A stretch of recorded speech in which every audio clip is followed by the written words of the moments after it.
Hello, I'm Thinev. Today we'll be talking about one of the most colorful plovers you'll find in Sri Lanka.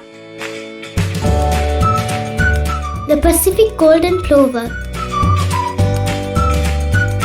The Pacific Golden Plover is a migratory shorebird. Slender plover spangled with gold. Breeds on Arctic tundra from Alaska to Russia, winters extensively across Southeast Asia, the South Pacific, Australia and New Zealand. Small numbers found in fall on west coast of US. Breeding plumage shows black belly and face with mottled white sides and a undertail coverts and a white stripe down the side of the neck that continues onto the sides of the chest and flanks. Non-breeding plumage is duller, greyish-brown overall with a variable golden wash, often quite bright.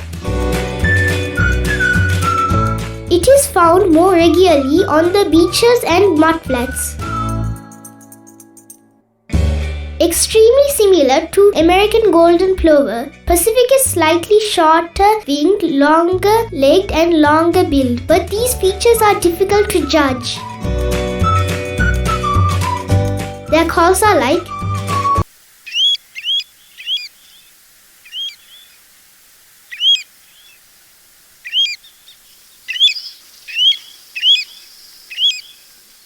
locally named Sethkara Ran maha Oleviya. I have not seen the Pacific Golden Plover. It is a shorebird. One of the most unique things you will find around beaches in Sri Lanka are turtle hatcheries. Turtle hatchery is a place where they take care of turtles and introduce them to the ocean because of many threats they face. If you ever visit Sri Lanka, don't forget to visit a turtle hatchery.